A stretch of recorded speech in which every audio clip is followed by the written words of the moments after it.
Welcome back to Energetically You. I'm your host, Megan Swan, a wellness coach and consultant, and the founder of Megan Swan Wellness and the Sustainable Integrated Wellness Approach.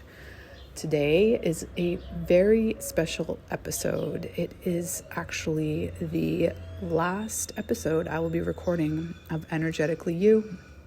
This has been a passion project, a real joy, a massive learning curve, and something that I've been really proud of. So I'm very excited to chat with you about why this is the last episode, what I've learned in the process of creating the podcast, and the incredible interviews that I've done over the past 2 years and a bit, and what's coming up next in my world.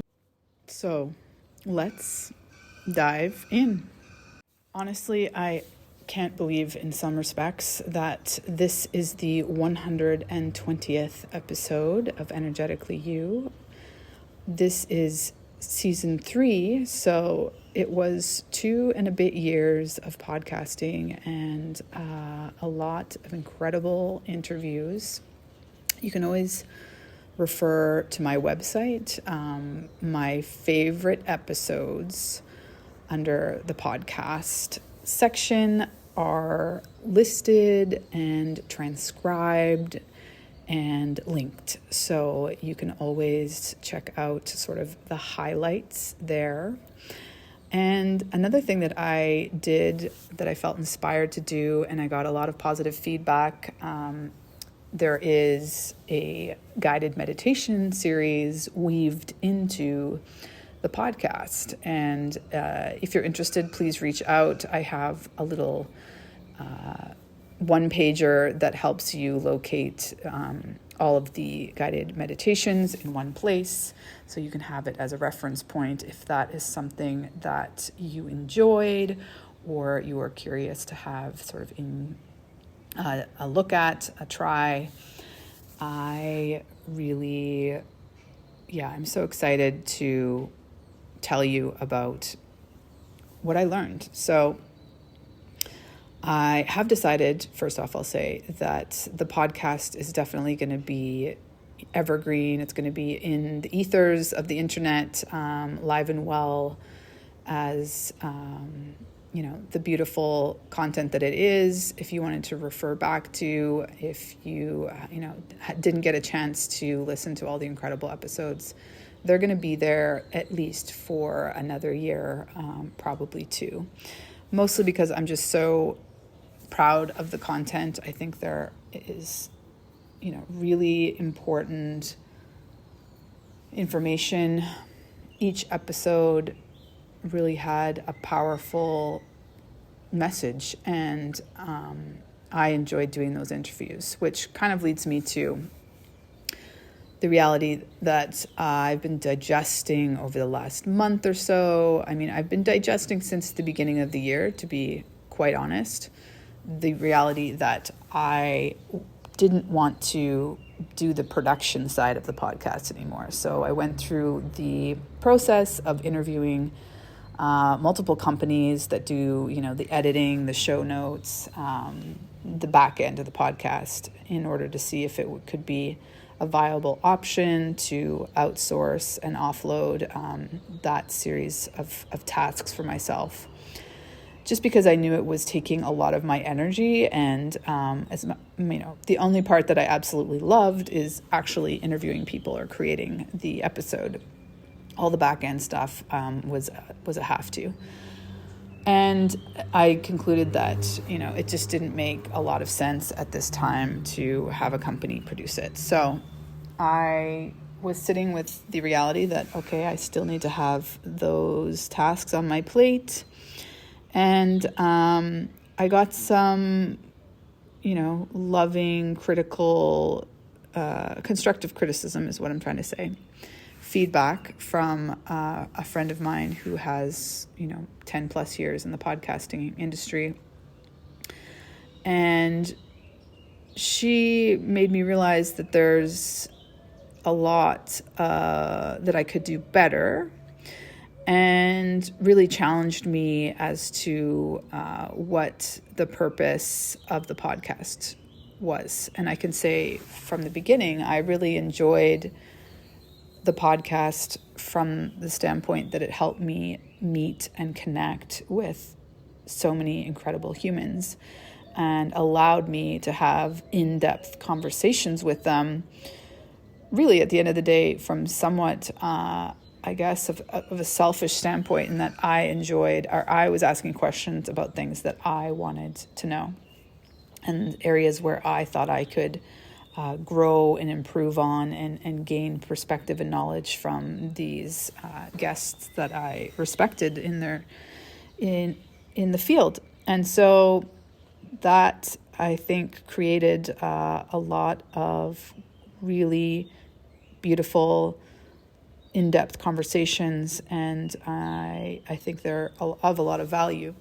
But what it didn't create was a lot of clarity to the listener and or myself about what the purpose of the podcast was beyond that, right? So it was like an exercise in knowledge discovery for myself, more than a demonstration of my expertise in particular. I did definitely do, I don't know, there's probably 40 personal episodes. Maybe that's a bit high.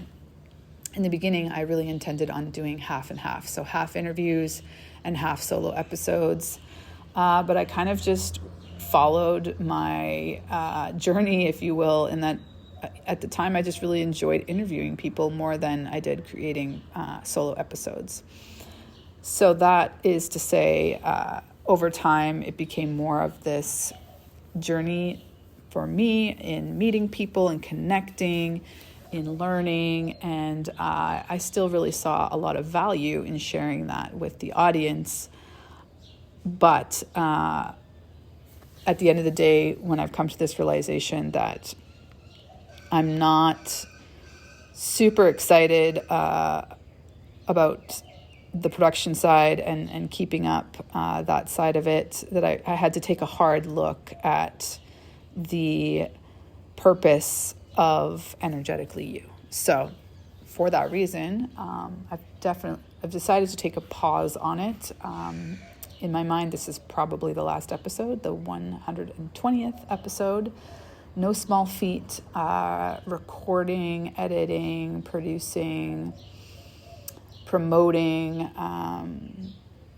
creating graphics, all the things for 120 episodes. So I'm really honoring myself and appreciating the value. And I'm really proud of what I put out into the world, and I think it's still very valuable, and I will still be referring clients to specific episodes that I think could really help them. It was an amazing tool from that respect as well. And for all those reasons, it's going to stay live and it's going to be there for you to enjoy. So don't worry about that. So as I mentioned, you can check out on my website, just hit podcast, and there's a list of my favorite episodes. But there's just some that I was just so taken back by, and that I highly recommend that you check out. James Fishgill, as he goes by, about radical love and self-compassion. One of my earliest interviews was with Julie Pyatt, or SriMu. She is my spiritual mentor still to this day. And I am so excited, like jumping up and down excited, that I have booked myself a retreat with her and her husband, Rich Roll. I'm going to meet them, which is exciting enough in itself, because I honestly look at them as my wellness parents, if you will. Massive fan of the Rich Roll podcast. He was in my ears most of the time I was training. In the early days of sobriety, I channeled all my energy into training for learning how to run, training first for a half marathon, which seemed like a big feat at the time, and quickly within the first year of running, I ran 5 half marathons, and by the end of that year, I was preparing for a full marathon in Miami. That was in February of 2020. And I'm just so grateful for him. He really was my sober community beyond my best friend, or one of my dearest friends, Tanis, who got sober before I did, because I did, I'm what's it called? A spontaneous sobriety story, meaning I didn't do a program, I didn't go to AA. I think all the ways in which people get sober are extremely valuable. I wouldn't, it's not that I just didn't have access or really think it was necessary. I tried it on my own at first, and it stuck. But it was so important that I had what I felt like a mentor and community who was sober. So Rich Roll is a sober, plant-based ultra marathoner. And so it was important not only from the sobriety thread, but also being plant-based. And thirdly, I really was aware from that point, if I was filling my ears with, ultra marathoners talking about, how they're training, these people are running like hundreds of kilometers, day and night for events. So it just keeps in perspective like what I was training for as so doable.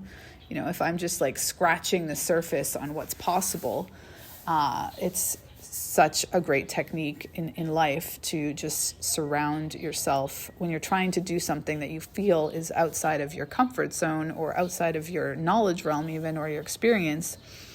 Surround yourself with people that are several steps in front of you, and therefore make it seem so much more possible.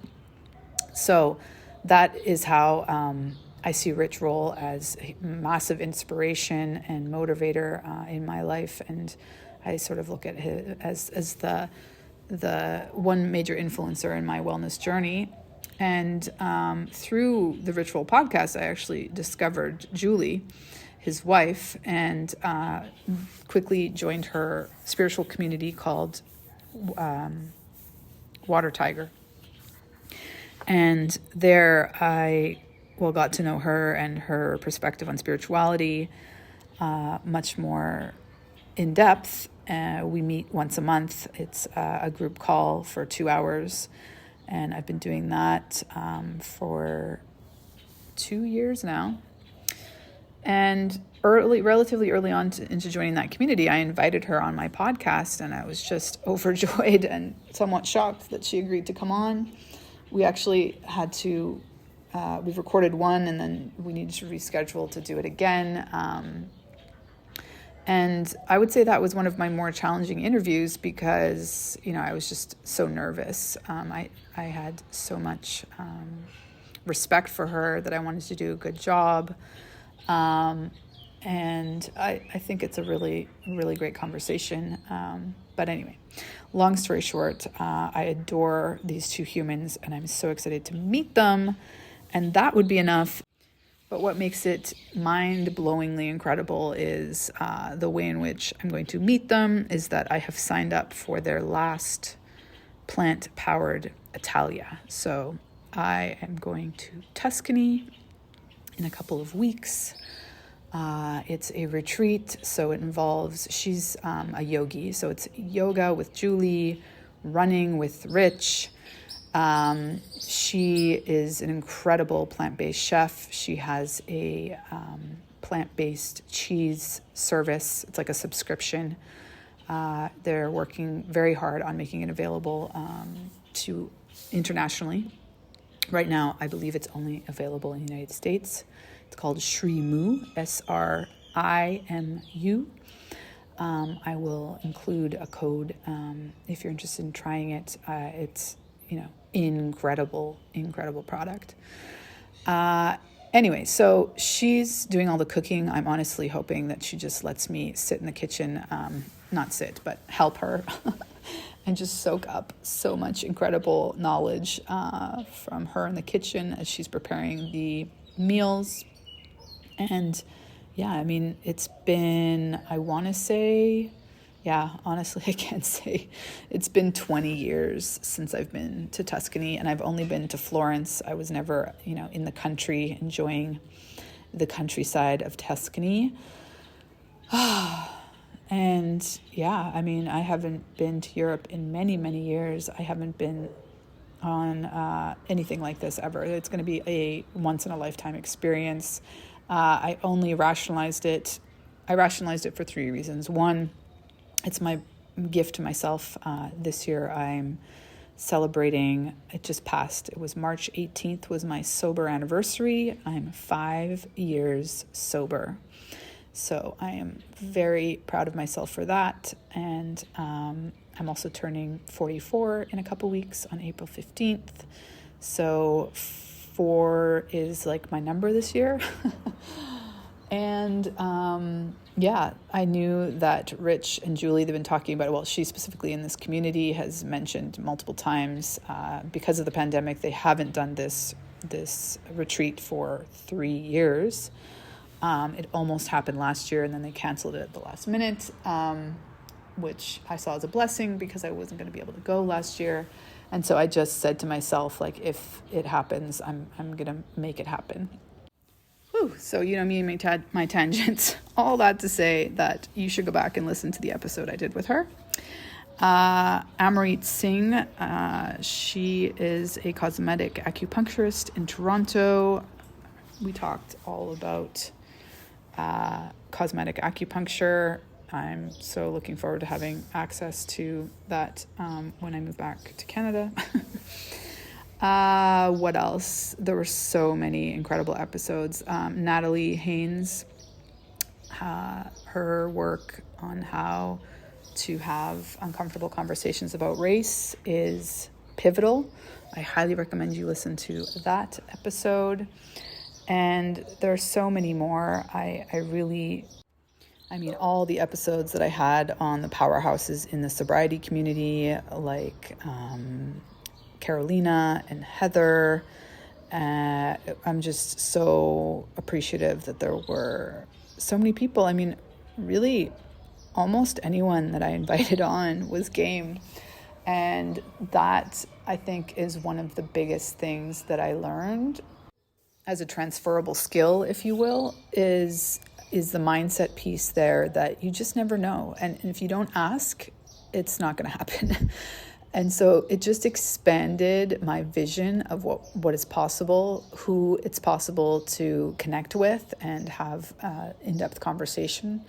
And people are just so willing. And of course, like people that are already in this industry that, make their life work about helping other people, but they're just so willing to share their wisdom and their message because they want to reach more people. And I was just so inspired by so many of my guests. And yeah, so that was one thing that I will be transferring to the next podcast, which I'm not going to tell you anything about it. I'm not going to give you a date. I have given myself permission that it doesn't need to come out a week after this, which was my plan at one point. What I'm going to do is let you know in due time. So if you're not on my email list, I highly recommend that you get on it. You can DM me your email, or you can sign up for the newsletter through my website, meganswanwellness.com. There are so many exciting things coming up on the horizon. I'm about to launch a course that is my life's work in the wellness sphere. It is 10 years of wisdom packaged and delivered in a way that is highly digestible, potent, and something that really can serve you for your lifetime. So that's all coming up. I'm so excited. Please keep in touch. I really appreciate you being here. And for those of you that reached out and told me over the years that you really enjoy the podcast and that you listen to it all the time or sporadically, I really appreciate you. I honor you. Thank you again for your support. And let's keep in touch. So find me if you haven't already on socials. I focus on Instagram and LinkedIn. At Megan Swan Wellness is my handle. And again, you can connect with me best by getting on the newsletter. Go to meganswanwellness.com or just reach out to me on socials with your email, and I'll make sure to add you to my list. Sending you so much love, and again, expressing so much gratitude for this experience, for everything that I've learned, for the incredible humans that I've been able to connect with and have deep conversations with. If you happen to be listening to this and you are a former guest and I didn't mention you, please know that I deeply, deeply appreciate you and the time that we shared in the interview. And for so many of you, it sparked a friendship, and I appreciate it so much. It's been such an incredible experience, and I wouldn't change it for the world. Signing off. Your host, Megan Swan of Energetically You. One last time, thanks so much for being here. I'm recording this last episode on the rooftop of my beautiful home here in Tuxtla Gutierrez, Chiapas. It is the morning, and I'm sure you can hear the birds chirping in the background. And I thought it was going to be the most perfect and authentic way to close out this chapter in my life. So thank you one last time for being here, and I'm so looking forward to connecting with you in new, exciting ways in the future. Stay tuned, stay connected. Much love.